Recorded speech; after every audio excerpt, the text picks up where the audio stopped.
కృష్ణా నదిలో కలుషిత నీరు పాపం ఎవరిది శాపం ఎవరికి? కలుషితం చేస్తున్నారా లేక స్థానికంగా ఉన్న ఇండస్ట్రీ నీటితో కలుషితం అవుతోందా?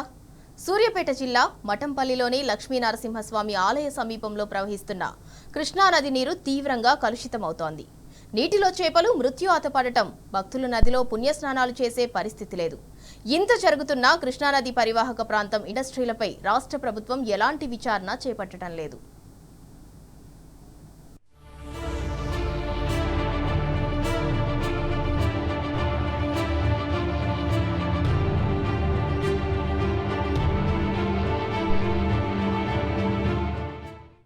కృష్ణానది లక్షల మందికి తాగునీరు అందించే జల తరంగిణి, లక్షల ఎకరాలకు సాగునీరు అందించే రైతుల జీవనాడి.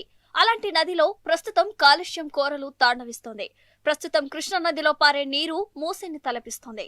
కాలుష్యం కోరల్లో చిక్కి విలవిలలాడుతోంది. కృష్ణానదా లేకపోతే మూసీనదా అనే అనుమానాలు కూడా వ్యక్తమవుతున్నాయి. కృష్ణానది నీరంతా నీలి పచ్చరంగులుగా మారడంపై స్థానిక ప్రజలు భయాందోళనకు గురవుతున్నారు. ప్రవహిస్తున్న నీరేనా లేక భూగర్భ జలాలు కూడా ఇలాగే ఉన్నాయా అనే చాలా అనుమానాలు వ్యక్తమవుతున్నాయి.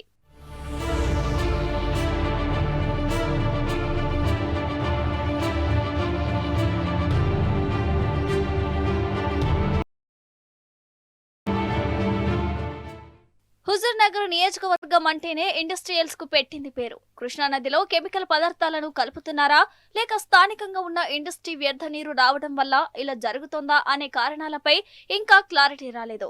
నదిలో ప్రవహిస్తున్న నీరు రకరకాల రంగులు, కెమికల్స్ కలిసి ఉండటంతో ఆ తెట్టు పేరుకుపోయిన ప్రాంతంలో తీవ్రంగా దుర్వాసన వస్తోంది. తెట్టు ఉన్న ప్రాంతంలో నీటిని పట్టుకుంటే చేతులు మంటలు వస్తున్నాయని మత్స్యకారులు చెబుతున్నారు. మఠంపల్లి మండల పరిధిలో ఉన్న కెమికల్, సిమెంట్ పరిశ్రమల నుంచి రసాయనాల వ్యర్థాలు తెచ్చి నదిలో పడేసి ఉంటారని స్థానికులు అనుమానం వ్యక్తం చేస్తున్నారు. ఈ నీటిని తాగితే ప్రాణాలు పోతాయని భయాందోళనకు గురవుతున్నారు. కృష్ణానది పరివాహక ప్రాంతాల్లో ఉన్న ఇండస్ట్రియల్ పై కూడా అధికార యంత్రాంగం నిఘా పెట్టకపోవడంతో కూడా ఇలా జరిగి ఉండొచ్చని పలువురి అభిప్రాయం వ్యక్తం చేస్తున్నారు. ఇది మనకి లాస్ట్ నవంబర్ లో ఆంధ్ర ఏపీ సైడ్ తంగేడు విలేజ్ దగ్గర ఇది అబ్జర్వ్ చేసేవాళ్ళు.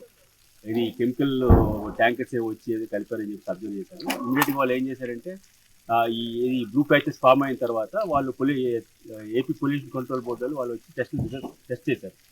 టెస్ట్ చేసి వాళ్ళు ఏం చేశారంటే వాళ్ళకి రికమెండేషన్స్ ఇచ్చారు.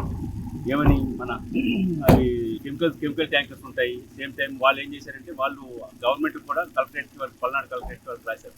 ఇది నిఘా పెట్టమని చెప్పి ఏం చేసి ట్యాంకర్స్ వస్తున్నాయి చుట్టూ. అలాగే దాచేపల్లి దగ్గర ఫార్మాస్యూటికల్ ఫ్యాక్టరీస్ ఉన్నాయి. వాళ్ళు అక్కడి నుంచి ఏమైనా వస్తున్నాయా లేదా అని అబ్జర్వ్ చేయమని చెప్పేసి వాళ్ళు కూడా సజెషన్స్ ఇచ్చారు. ఇచ్చిన తర్వాత మన వైపు ఏం చేశారంటే 1 వీక్ తర్వాత మన తెలంగాణ సైడ్ లెఫ్ట్ సైడ్ వచ్చింది. ఏది కృష్ణాపురం, గురుమాధారం అండ్ మట్టపల్లి నేను వచ్చిన తర్వాత మేము చూశాక వీళ్ళు మన SCRWS గారు ఆర్డర్ డిపార్ట్మెంట్ వాళ్ళు చెక్ చేశారు. చెక్ చేసిన తర్వాత కొన్నాళ్ళు ఆపారు. వాటర్ ఆపిన తర్వాత మాకు కూడా ఇరిగేషన్ డిపార్ట్మెంట్ కూడా చూడమని చెప్పారు. వాళ్ళ రికమెండేషన్స్ ప్రకారం మేము కంప్లీట్ గా యాక్షన్ తీసుకుంటాం. సూర్యాపేటలో పారుతున్న కృష్ణానది నుంచి తంగెడ గ్రామంలోని సుమారు 6,000 మంది ప్రజలకు తాగునీరు అందిస్తున్నారు.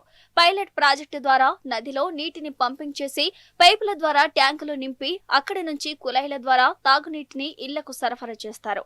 కొద్ది రోజులుగా కృష్ణానదిలో రసాయనాల తెట్టు ప్రవహిస్తున్నప్పటికీ అధికారులు ఆ నీటిని ప్రజలకు సరఫరా చేస్తున్నారు. కృష్ణానది ఒడ్డునే ఏలియంపేట గ్రామం ఉంది. ఇక్కడున్న చాలా కుటుంబాల వారు నదిలో చేపలు పట్టుకుని జీవనం సాగిస్తున్నారు. వీరు పూర్తి స్థాయిలో కృష్ణానది నీటిపైనే ఆధారపడి జీవిస్తున్నారు. ఇప్పుడు నదిలోని నీటిని తాగుతున్న వారంతా తమకు ఏమవుతుందోనని భయాందోళనకు గురవుతున్నారు. కృష్ణానదికి మరోవైపు ఉన్న కొన్ని గ్రామాల వెంట కూడా నదిలో ఈ రసాయనాల తెట్టు కనిపిస్తోంది. అక్కడ కూడా ఇదే పరిస్థితి ఉంది. శ్రీ మట్టపల్లి లక్ష్మీ నరసింహస్వామి ఆలయం వచ్చే భక్తులు కృష్ణానదిలో పుణ్యస్నానం చేసి దేవాలయం చుట్టూ ప్రదక్షిణ చేసేవారు. కానీ ఇప్పుడు ప్రస్తుతం ఆ పరిస్థితి లేకుండా పోయిందంటూ పలువురు భక్తులు విచారం వ్యక్తం చేస్తున్నారు.